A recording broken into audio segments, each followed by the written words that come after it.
Good morning. Thank you for joining us on the maiden edition of the program Insights. Insights takes you on a critical journey of wit as we'll engage personalities who have made their mark on the sand of time. We'll get insights on politics, economy, social-cultural engagements that cut across all human endeavor. We ask critical questions, probe the matter, and get their perspectives. I'm Oluwaseun, your anchor. My guest on this edition is Professor Pat Utomi.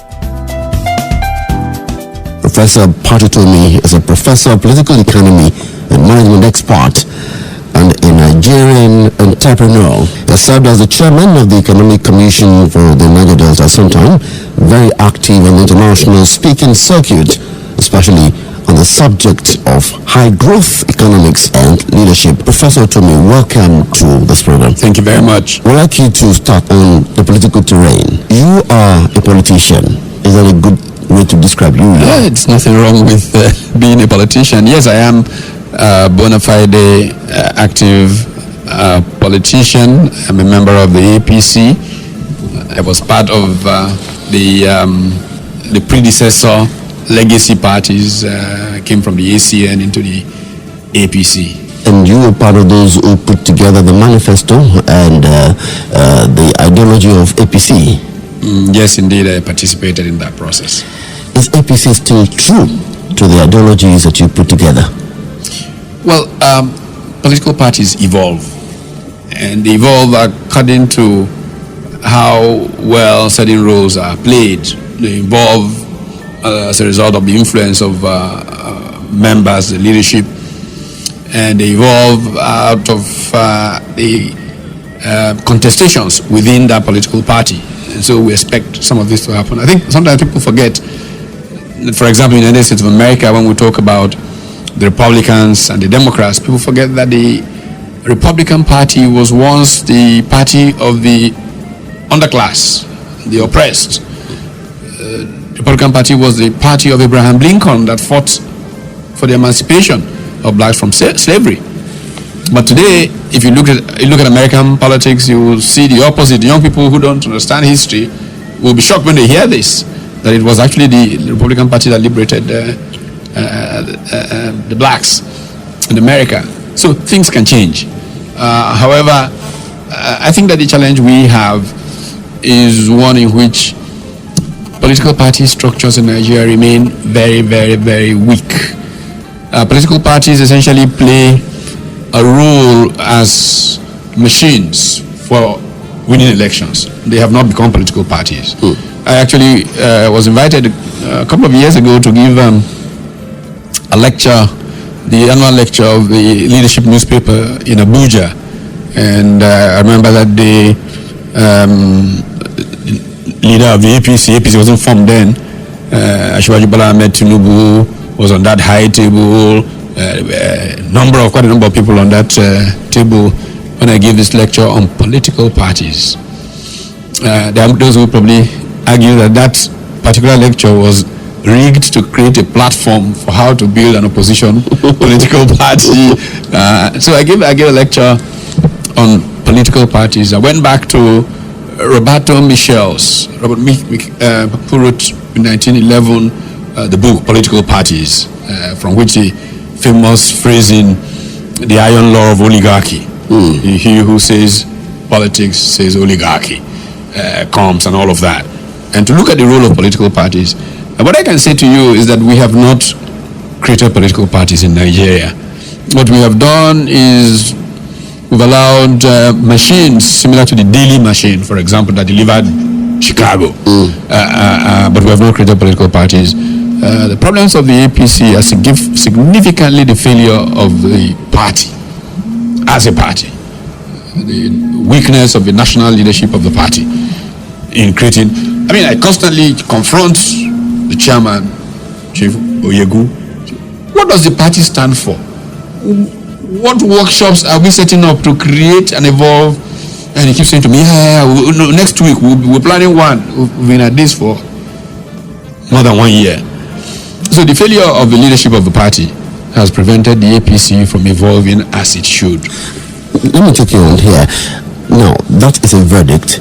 what was the central ideology that you created or that you were part of? The essential ideology was a progressive social democratic movement.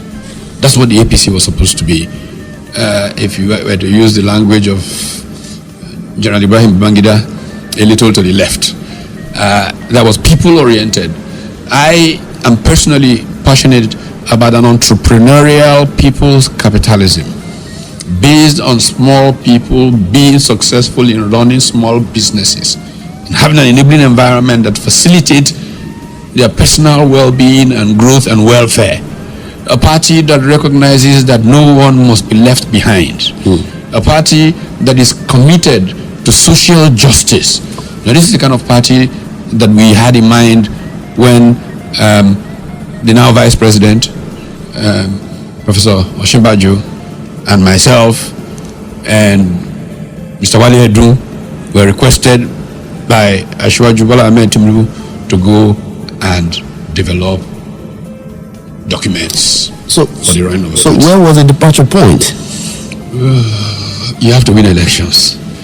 And sometimes to win elections, Compromise. You compromise this, you compromise that, and then if you are not careful, you may somehow come up at the end that you don't want to come up. Now, is APC on the right path?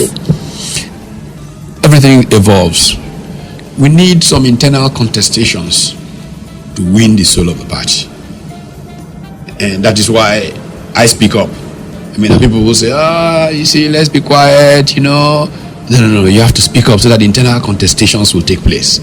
So that something that is meaningful will emerge. If we don't speak up, we may go down and be remembered for what we didn't plan to be. And so there must be a struggle for the soul of the party. In the struggle for the soul of the party, some people have suggested that you should take up leadership position. Well, the attitude that I've always taken, there's one of the programs that I run at the Center for Values in Leadership. It is called LWT, a leader without title. I am not a person who cares for titles. I just want things done.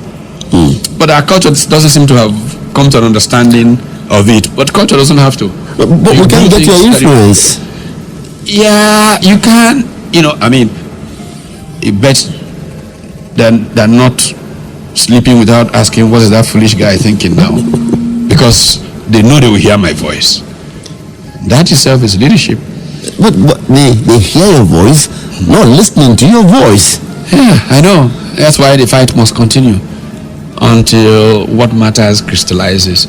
I, see business of leadership as a sacrificial process in which you give up something you may prefer sometimes to achieve something. If the point comes to give up certain things that I prefer doing to achieve another goal, I probably will consider it. But right now, the title is not what matters to me. I read somewhere that you said you do not like the word ambition. Yeah, I hate to say, what is your ambition? Why should I be ambitious? Why? Your presidential ambition. All I need is to be a part of the process that makes something happen for the good of everybody. And so why should I, if people don't want me, why should I impose myself on them? That's ambition. Or say, look, fellows, this is my view of what is for the good of all of us. And if they agree, they say, look, this guy, we think we like the way he does things. They will come to you and say, please, you help get that done. But if you are, I want this, then you become consumed by me, myself, and I. Which is why Nigeria is in the mess it is. People who think only of themselves. Lately, I've gotten a bit into the news for an analysis of why Nigeria is where it is. Strangely enough, that analysis started in Ibadan. I spent a couple of days in Ibadan in July, late July, to attend a homecoming of Loyola Old Boys. You're an alumnus. Yeah. And while I was there in the Premier Hotel, I had some time and I began. And it was also motivated by a moment, because on July 29th, 1966, Ibadan became a place for change that has been permanent in Nigeria. That was the counter coup in which Fajui was killed with the Ronsi. And I began writing on that day in Ibadan a book that has a working title of 50 years. 50 years of state capture in Nigeria. 50 years in which a group of young military officers have dominated Nigeria for 50 years. Forget what names you hear. They have run Nigeria totally and completely from July 1966 to today. When they have a crisis of legitimacy, they can't continue anymore because of a legitimate crisis. They return power to civilians. They find somebody that they can tolerate the most, a surrogate usually, to be in power. And so they have dominated these last 50 years. And what Nigeria is really a product of the contestations within the class of 1966. And I break them down into three groups. There's a group I call the modernizer wannabes. There is another group I call the narcissistic influencers. And there's a third group that I call the entitlement-minded Praetorian guards. These are big ones. Big ones, but what they explain is that there's a group that is clever, wants to see Nigeria makes progress, sees what Park did in South Korea, looks at what Suharto did in Indonesia, some of these other military guys, what some of the generals did in Brazil. They would like to do that, but they are held back by their own personal discipline problems and their laissez-faire demeanor, live and let live. So that breaks down their ability to achieve their goals. You can probably guess the middle group. Middle group are the guys who are so full of self-love, they just want to be seen as in it all the time, or they want to make the most money, or that group exists. And the third group are the ones who feel an entitlement. We saved Nigeria, we fought a civil war, we're entitled to running Nigeria. These are the kinds who get to power with no idea what to do with power, because it's their entitlement. So these three groups within the class of 66 essentially have decided our history. Unfortunately, the underlying factor of this class is a collapse of culture and its frame of values that have prevented Nigeria from making progress. Now, you're tracing Nigerian political war or trouble to 1966. A number of people have done that as well. Let me take you on this issue of federalism and unitary system. What are we practicing as we speak? Well, we're in the middle of a modeled up pretension to having a federal structure. This is a unitary government that has some, give or take loopholes that sound like federal. If you looked at Nigeria before 1966, you will see federalism in action. A few examples I give almost become cliche in my presentations. The first television station in all of Africa was in Ibadan.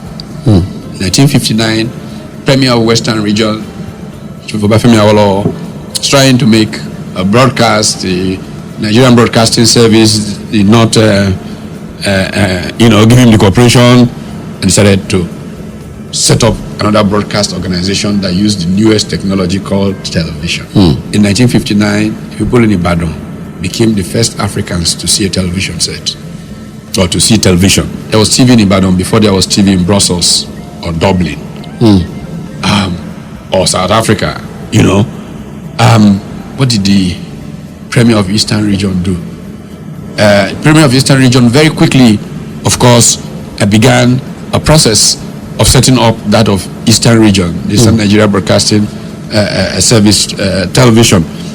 And the nature of the contestation was such that the payoff line for WNTV in Ibadan was first in Africa. As we all who grew up in Ibadan in the 60s remember, WNTV first in Africa. What did it in the East do? Their own was second to none. If Ibadan was first in Africa, their Enugu was second to none. And the Premier of Northern Nigeria responded. First industrial estate in Nigeria, Ikeja, in Western Region. Immediately that was opened, Premier of Eastern Region responds not with one but with two. Aba, and Port Harcourt. The Premier of Northern Region responds with the Kaduna or the Kakuri Industrial Estate, and then Bompai, Kano, and all of that. This is how the economy grew. But in this prebendal, military, evolved federalism, everybody just goes to Lagos or to Abuja in later times to collect their prebend from the vicar, who is the general in charge. And Nigeria has not managed to continue effective economic development.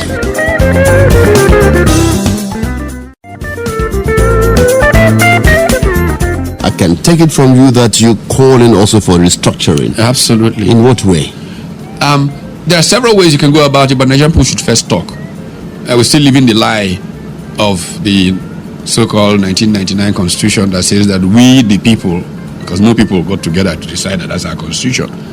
So Nigerian people should talk about what they want, come up with something, but there are models that have been put down. I am a great admirer of the old regional arrangements. I still see myself as somebody from Midwest over somebody from Delta. I certainly would like to see an easing of things. You can't unwind them necessarily. So the current states should probably be more like provinces, where we go back to a 6 regional structure, where people should collaborate even beyond boundaries in regional clusters. I'll give you an example. I've been very close to the Lagos State's governing process, so to speak, since the return to civil rule, because the first civilian governor of Lagos post 99 was quite friendly with me. From the very beginning. I used to lead the retreats of Lagos State Cabinet in 1999 and thereabouts. And one of the things that we kept talking about in these retreats, and I kept pushing, was not to see Lagos as a, what do they call this, megacity. Think of Lagos more as the Lagos Ibadan megalopolis. What does that mean? Yes, okay. A megalopolis is a metropolis that stretches through with centers down the stretch. For example, you can talk about the New York-Washington corridor. That's a megalopolis. There's literally a town on top of another between New York and Washington. If you took the view of a Lagos Ibadan megalopolis, for example, instead of struggling to do a co-Atlantic and have 80-story buildings, you go to Ogiri, you build a beautiful new living city with its malls, with everything, and there's a fast train. You go to Yagoku in Ibadan, develop an area very well, people wake up there, live the wonderful life of fresher air, they get in a train, and 45 minutes later they're in their office in Victoria Island. Leave their offices by 6 p.m. They are home before somebody in Surulere gets back from Lagos Island. And this is the kind of strategy that I have often suggested. Some people will say that when we think about going back to the regional system, that we think that our salvation is in the past. It's not true. It's not in a past, it's in a way of doing things. That's the logic. It's not about nostalgia about the past. It's about a way of doing things that's effective. The United States federal structure has been there for hundreds of years. They're not looking in the past. They're looking to the future. What is clear is that this current structure has not delivered on the quality of lives that people need to live. How can you have states that, because oil prices drop a few notches, unable to pay salaries? That's unacceptable. That's not the way countries should be run. This government appears not to manage its communications very well. You also alluded to that in some interviews sometimes. What is wrong with the communication skill of this government? First, communication is more effective when you are clear where you're going. So that's the first thing. We have to be clear where we're going. And then communication is not done by one person. It's done by everybody. And that communication being done by everybody requires a buy-in of everybody into this destination. So everybody, when they talk about destination, are on the same page. Whether it's a minister of something talking, or a governor, or the president, everybody's saying the same thing. and reinforcing and speaking very clearly. But what you notice here is that if three ministers talk about one thing, they say three different things. Confuses people, confuses markets, and that's not communication. So it's not something that you say, oh, the Minister of Information didn't do a good job. It's not about that. It's about really having a collective understanding of the mission. And I think that is somewhat challenged in the current order. So this government lacks direction. Well, in Nigeria, we like to take some line and sensationalize it. And so people begin to then quarrel about what did this person say, what that person say, instead of what we are trying to achieve. I give you an example. I was in Ibadan again for the Ibadan School of Government inaugural, a program sometime last year. And I think the president was in Nairobi and made a statement about how we will not devalue. And I said, oh my God, please, we should encourage the president not to say anything. He should just be quiet. The next day it was, I said the president should shut up. Like that kind of I think stuff. I saw it on the newspaper. Oh Exactly. you know, he's just giving a friendly advice. Look at the consequence of those statements. We're paying for it right now. So it's not people to now be thanking me that I was one of the few who had the courage to say, please, don't say anything, don't worry. Every president of developing country has the same sentiment, but they know enough now not to be shouting all over. And we have now seen the price of that. You know, so it's not a matter of, apportioning blame. It's a matter of suggesting how we should be doing things. Now, the president recently inaugurated an electoral reform panel to be headed by Dr. Ken Nnamani. Is that what we need when it comes to our electoral processes right now? Well, yeah, I'm not sure what the terms of reference are. Talking never hurts, but I think sometimes we overtalk about things that we know what to do. The biggest problem with the electoral process is that we don't have political parties, period. That's the first thing we need to deal with. We don't have political parties in Nigeria. I am one and part of one. We don't even have a conversation in the APC. I've been struggling to get the chairman of my party to make us have a conversation in the party. No, it has not happened 1 year. Why? You are a member of this party and you are part of the people that put it together. Yeah, but that's the point. I mean, nobody will say to you, no, we're not going to have a discussion. Yes, we'll do it next week. So what do? The person says, we'll do it next week.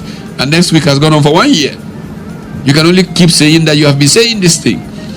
So we don't have political parties. That's one thing to deal with. The second thing that is important to deal with, how do we socialize the next generation? How do we recruit people into political parties and prepare them for positions? There's an example that I keep giving, and I raised with Professor Tahiru Jega at a lecture he was giving at NIIA sometime before the elections last year, which is, how can we learn from others? We see the example of South Korea, where their politics was just like ours, completely messy. Money bags who have no idea about how to govern, jump into the scene and tell governors that they are entitled to a portion of the security vote or stuff like that. What South Korea did was they said, look, the essential ingredient for entering the political process is that you have ideas that you debate. And so they organize debates at every level. So you go from one debate to another debate to another debate before, and you tell people what your thoughts are about tomorrow, how exactly in details you intend to move them to that tomorrow, what the challenges may be, how you will circumnavigate the challenges. By the time that came up, the money bags ran away from politics. And Korea has had sensible leadership since then. So why are we not having such conversations in Nigeria? Why? That is the question. I raised it with Jega, and he agreed with me, so that was not a problem. The question, and these are the issues I wanted to raise if our party were to have such conversations. But I have not succeeded. I've harassed everybody in the party that I can talk to about it, and I seem to be getting nowhere. So we need to talk to the president. Okay. He's the leader of the party, as so we say in Nigeria. Yeah, that's true. But I talk to another leader of the party all the time. Okay, let's move to the economy. The performance indicators of this administration in terms of the economy has been a source of criticism. In your opinion, what is the policy, statement that is driving the economy of Nigeria by APC at the moment? Well, again, part of the problem is that there are lots of good ideas on the table, but just because of how they are strung together, just because of a problem of confidence in how we communicate those ideas together, a passive observer wonders what's going on. Is there anything going on at all? But there are lots of good ideas on the table, actually, if you think about it. First of all, the government set up what was called a transition committee. It turned out not to be a transition committee. It turned out to be a strategy committee. It turned out to be a committee to look at economic development models and specific actions. What I'm not sure of is how much of an effort was made to get the players to internalize those recommendations, because they were very detailed. There was lots of work that the Joda committee did, and that is available. So what you seem to be seeing sometimes is that those who didn't know the process significantly dominate the implementation team, which is not a problem, but have not been socialized into it. Then I'm not so sure how much the leader of the team himself bought into the work that was done for him by that committee, because the problems we got into in the very beginning about petroleum pricing should not have arisen if those documents were read properly. Why? Because they were thought through and recommendations were made. The economy is in recession, and we've heard from government that we are in recession, and we can also see it in town. I recall I was reading some articles you wrote, and you're saying that it will be dangerous for us to see people that are affected by the economy of a nation as statistics, but as human beings. And you began to make mention in some human names and how the economy is affecting them where they are. Now, this recession, you said that it's an opportunity for Nigeria, not a problem. I'd like you to expatiate on that. Okay. Well, the idea of seeing people and instead of just statistics, it's one of the most profound ideas that I know of in considering human civilization. It's not original to me at all.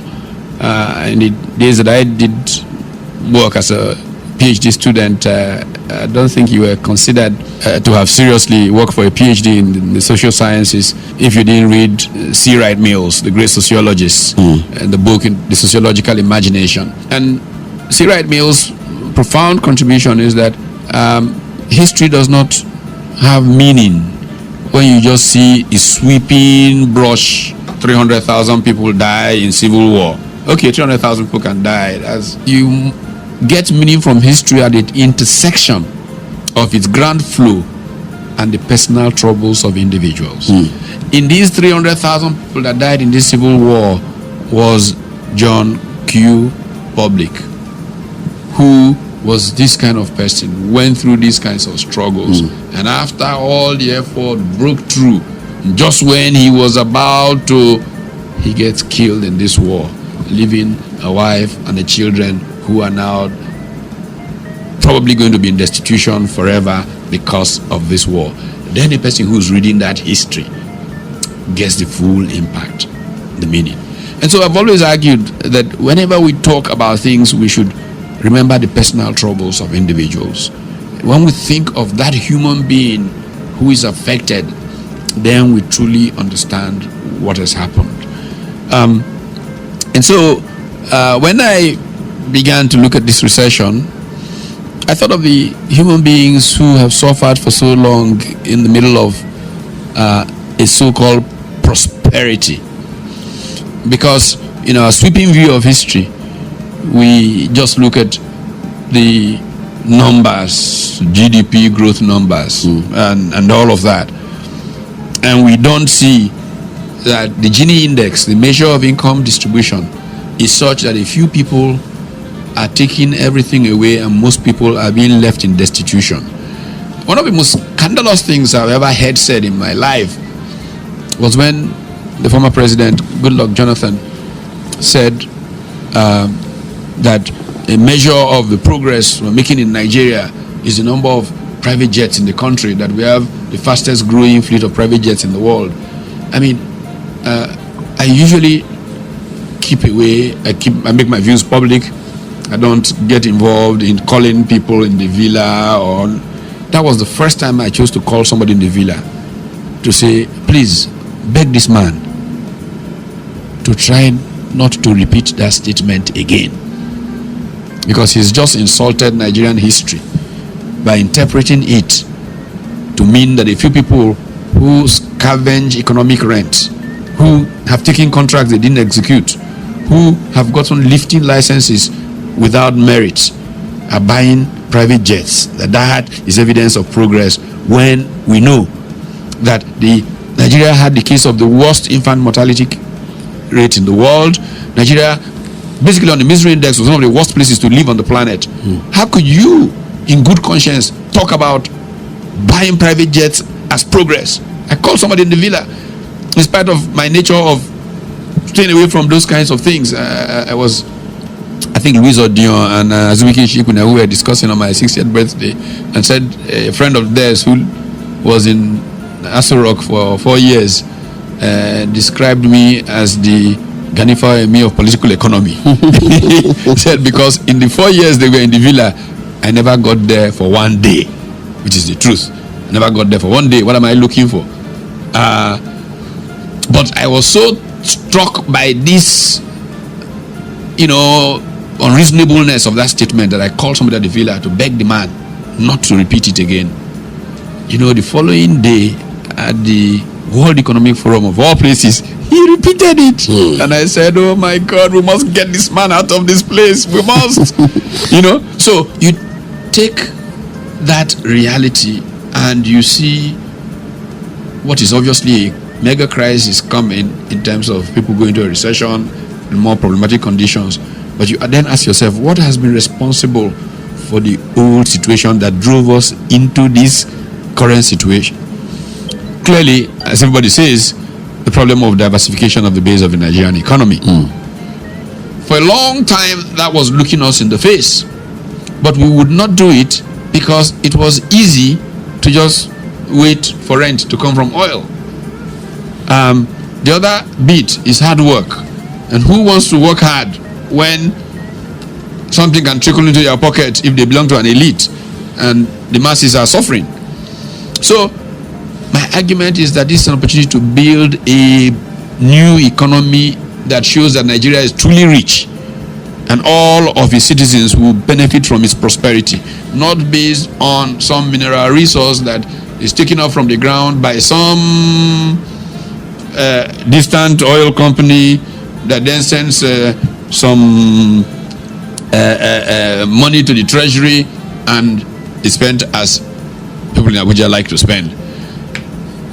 If we create an economy driven by our factor endowments, whether they're in agriculture, whether they're in mining, whether they be in services, and the value chains are such that we can be globally competitive, it will involve opportunity for creating jobs for all cadres of Nigerians. And as they get good jobs and earn good money, they all become participants in this inclusive growth that a more diversified economy will bring us, as compared to the opportunistic thing for a few in a mineral-led economy which is badly managed, like ours was being badly managed. 2012, you didn't support the removal of subsidy, but now you're supporting it.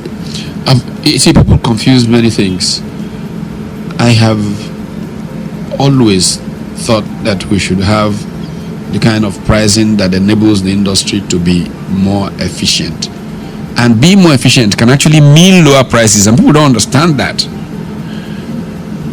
My argument has always been that if we freed the industry and there was appropriate competition, the net effect will be lowering of prices. Just like when MTN and Airtel and Co started, the prices were high, But what happened? Because of competition, prices crashed. That's the philosophy I have always had. What I opposed, what led me to the streets in 2012 was the obvious abuse that was called subsidy. It was clear in my mind that what was taking place was not subsidy, but really a bleeding of the treasury. Look at the jump from 2010 to 2011 in terms of the amount of subsidy. What could have been responsible? The need to fund the elections. Very simple. It was just outright stealing. I give my friends who are in the petroleum marketing business a very simple illustration. All of them eventually agree with me.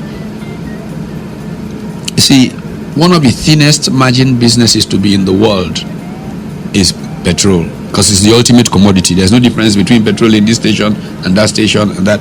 So the margin is very thin. People go for volumes. Most of the oil majors that are in marketing, in retailing of petroleum products, are there essentially for two reasons. One is that there is a swing between production and retailing. When crude oil prices are high, you make out like a bandit. When they are down, you begin to lose money, but the distributors make out like bandits. So it helps them with the balance. The second thing is that the petrol station is a traffic destination. Everybody comes into it because they need fuel.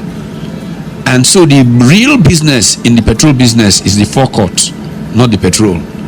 Which is why you get Mini-Mart, Bonjour, and all these things. Oil companies ordinarily make more money from those retail outlets than they make from selling petrol. Petrol just drives them. So in a country where somebody, you say, the man is in oil marketing, what do they call these indigenous people in this thing? And everybody immediately assumes this is a rich man. Shows that something is fundamentally wrong with the structure of a business, and it's just corruption.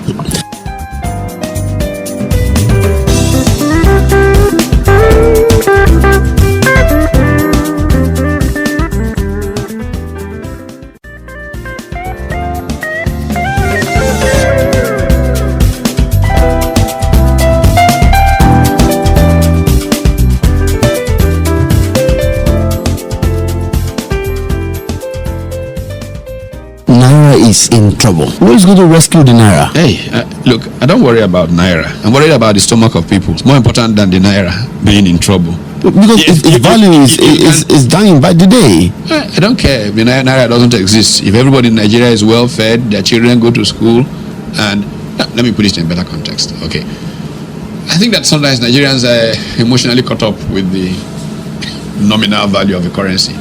You know that the Japanese in the 70s, as they were growing so rapidly, the yen was at 200 and something to the dollar, and anytime that it moved forward a little, they got very upset because they wanted it to be low, because they were producing to export, and the more the currency is weak, the cheaper their produce are in the exporting country, and the more foreign income they get. It's because we are not producing anything and selling to others that we are so obsessed with a strong currency. Invariably, every country is most efficient when it's pretty close to or seamlessly matched with its purchasing power parity.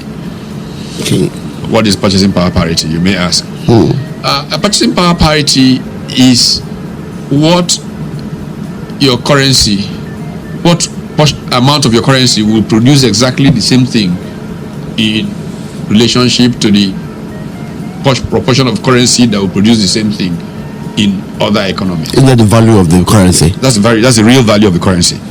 That's where the exchange rate should be, ideally. And that is to say, and again, the Economist offers us a very simple path to that, what is called the Big Mac quotient. You take a McDonald's hamburger, the Big Mac. Everywhere in the world is exactly the same thing. The same dough, size of dough, the same meat, the same tomatoes and lettuce, the sesame seeds on top. So you ask yourself, how many naira will it take to produce a McDonald's hamburger in Nigeria? How many pounds will it take to produce a McDonald's hamburger in London, how many dollars will it take to produce that same Big Mac in New York? That is your real exchange rate. Exchange rate is not a matter of pride, it's a matter of your output. And you exchange your output with the output of other people. If you are producing nothing, if the one thing that used to bring you exchange with other people suddenly is crashed in its value, why do you expect your currency to be strong? I mean, it doesn't make any sense. Logically, you will just spend yourself until you have no naira to spend, because everybody can buy everything they want from abroad at a price that is not the price of the currency. And after it, you start queuing up to buy milk, as we did in this country in 1984-85. Essential commodities, we call them, but just stupid management of an economy. We are queuing up to buy milk and sugar. There's a country like us called Venezuela. They're always doing that. They have the biggest reserve of crude oil in the world, but they're queuing up to buy sugar right now. And that's our model too. That's our model. We are the Venezuelan model. You know, we must learn and grow. Okay? And so the issue isn't the value of the naira. That's an elite preoccupation. An elite that wants to buy a Mercedes without being able to produce something equivalent to a Mercedes. That's their preoccupation. So let's leave the currency. What is important for me as far as currency is concerned is stability. Because stability will assure a foreign investor that if he brings in X dollars, he will be able to produce here, earn his bit, and when he's taking out his return, it will be stable. It doesn't matter the nominal value, but it's stable. So we need our currency to be stable. That's a desirable thing. In the analysis of ease of doing business in the world, Nigeria seems to be very, very low. Very, very. Almost at the abysmal level. Yes. And you are an advocate of entrepreneurship. Yes. In August 29, 2016, you had a groundbreaking ceremony of your integrated produce city at Ubukun community. What statement are you trying to make with that venture? You know, all my life I've tried to be the walking, talking person, walk my talk. You know, show people in Nigeria say, oh, talk is cheap. Every time I've tried to walk my talk, part of the problem is that people don't even give credit. I'm not looking for credit for what people have done. I know many enterprises today. In fact, I was challenged by somebody on that, Benmure Bruce precisely, which led me to writing a book, Business Angel as a Missionary. Many major enterprises that were created in my living room. Other people are enjoying the credit for it. It doesn't matter. It was my idea to help them move along. If you even look at big companies, I mean, how many people in this country know that it was after several hours on the telephone, free of charge, with IBM executives located in London, Australia, Boston, New York, South Africa, that I persuaded IBM to return to Nigeria? How many people here know that I was at the wheat baker running a retreat for the leading executives of GE around the world when they were thinking, should they come to Nigeria? And as I finished, Dr. Laz Ambazo, who's the managing director of GE, ran after me and said, you did it. These guys, after this, will come into Nigeria, and they're here. These are the things that I do for my country on a daily basis. I'm doing one in 2 weeks for a major German manufacturing group that are looking at Nigeria. They're so nervous. But I am hoping that when I finish with them, they will commit to come. But these are small things. And I say, okay, I've been talking about the agricultural value chains in which we really add value for export and try to dominate certain value chains in agriculture. Reduce the waste in agriculture. I don't want to talk about it anymore. I want to do something. And that initiative was to show that it is possible. It's going to be tough, painful, hard work will produce the outcome that I pray it will produce. But to tell you the bottom line of the ease of doing business in Nigeria, the bottom line of the ease of doing business in Nigeria is that the biggest problem is government. Government. How? It is supposed to solve our problems, but it does more. I have argued in many places that if I am funded properly and do an empirical study, empirical I'm saying, not my opinion, I can prove that government does more to prevent progress in Nigeria than to make progress happen. Share a little. Okay, the cornerstone of the free enterprise system are strong institutions. The books have been written about. When Barack Obama came into Ghana on his first visit to Africa as President of the United States, first statement, what Africa needs, strong institutions, not strong men. In Nigeria, we like strong men. And strong men, to prove that they are really strong, try to damage everything before them so that only what they did, it really is important. And you create uncertainty. In 1998, I wrote a book on that subject that's titled Managing Uncertainty, Competition and Strategy in Emerging Economies. It was published in Ibadan by Spectrum. And without my knowledge, Spectrum put that book up for a competition. And it won the first prize, the best written academic text published in Nigeria in 1998. Managing Uncertainty. We continue to create uncertainty every day in the way that our political actors behave, which frighten investors. So, what are institutions? What do they do? Let me give you one example. Property rights.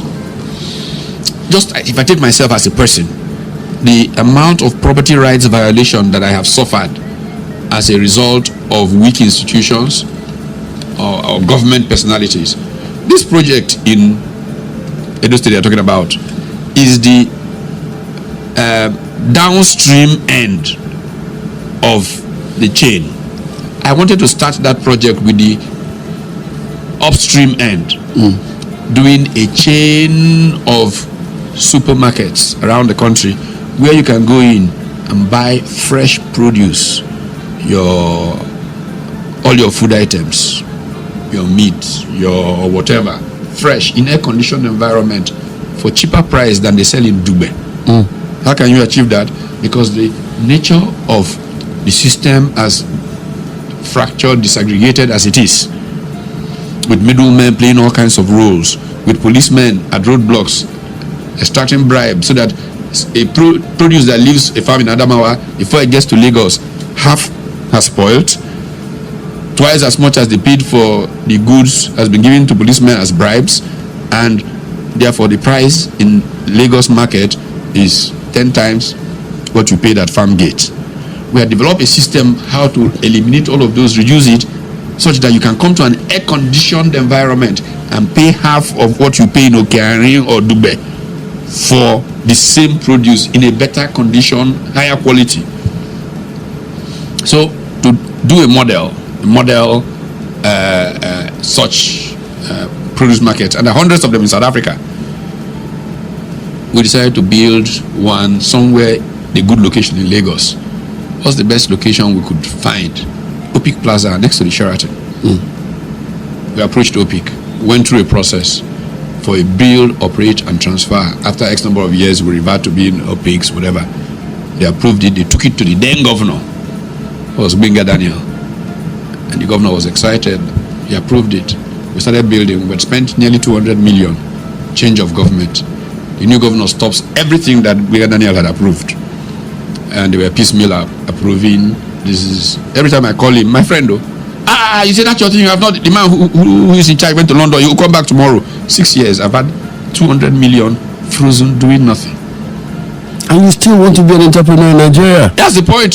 Shall we let our people die because we have bad governments? Will we continue to go in this direction? We'll continue to fight it. That's the whole business. When I die, they will erect a tombstone. This man was foolish enough to fight for his children's future, but thank God he did. Because by the time I finish my fighting, people like these guys will not be elected anymore. Are you not frustrated? Hey, I refuse to be. You know, there's God upstairs laughing at me, smiling at me. Why should I be frustrated? You are an advocate of a different kind of legislature in Nigeria.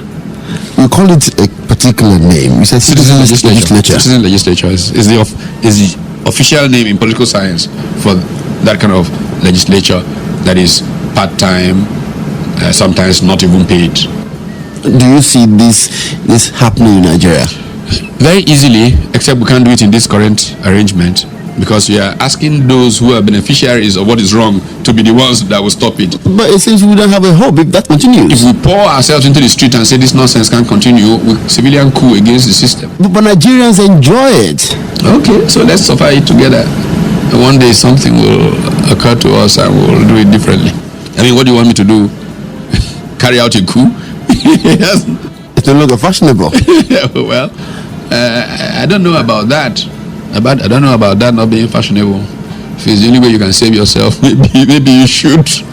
Will Nigeria continue to be this way? Because right now, people enjoy what proceeds they get from these legislators who are there, and I don't think you see them. How many people? But there are Nigerians who support them. Nigerians, but the majority of Nigerians don't. I know that, it's a very strange conversation because I have many, of course, most of these fellows are my friends, who will tell you, yeah, so we make a lot of money in this thing, but we also spend it, which is true. Yes.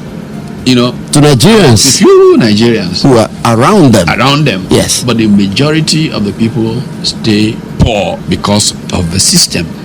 That's just an argument for greater effectiveness. If you can get rid of these things, and look, in the 60s, we had a citizen legislature in this country. The fellows who came to the national parliament were teachers, were farmers, and they came into Lagos and stayed in legical flats for a few weeks and made laws and went back to their businesses. First of all, they are more in touch with the Nigerian people because they are working every day. They see the problems. They come here. They can make laws around their experience. But these guys go to Abuja. They are completely disconnected from the Nigerian people, and they don't even know what the people are feeling. So they're there for themselves. That's the truth of what we are in. My thinking: how can we have someone like you and many of your kind, and we still do not get leadership right in Nigeria? You speak about leadership across the globe. Maybe it's what we prefer. No. I think you have to really understand what's happening in Nigeria within the context of 50 years of state capture. We pretend that this is a democracy, but the Nigerian people have been held hostage for 50 years. So this is not democracy? No, it's a flag democracy. It really isn't a democracy in which the choice of the people really apply. How many people determine who becomes a candidate? I'd like to end this way. You are Professor Utomi, and you've been looking at Nigeria since you were young. Do you see hope? I'm a person of faith, and a person of faith has to hope. Otherwise, his faith is meaningless. But hope without substance. Oh, no, there's substance, clearly. I actually like to think of myself as a merchant of hope. I believe that the possibilities of Nigeria are phenomenal, and I am convinced it will be realized. I think that we're going through a rough patch. If God helps us and we get rid of the people who have constituted a stumbling block, there's a small group of people. Can we ever get rid of them? If you don't have faith, you may not know that we can get rid of them. If you have faith, you will know that they're almost gone already. Would Utomi still run for presidency? If opportunities arise that show clearly that I can make a contribution, I'll do whatever the needful. If it is as local government chairman, I will do it. If keeping away from politics completely and through private enterprise or private development agency, the so-called NGO sector, we can achieve the same thing. My goal is simple: to make people's life better, not a title as president of the country. Thank you, Utomi, for speaking with Flash FM. Great pleasure. Thank you so much. Thus where we draw the curtain on the maiden edition of Insides here on Splash 105.5 FM. Insides will be back next Monday at 11 a.m. I've worked with Toby Oluwaseun, the sound engineer. For comments, you can reach me via my email address sakinola@splashfm1055.com. sakinola@splashfm1055.com. My Twitter handle is @SeunOmoAkinola. Do have a great day.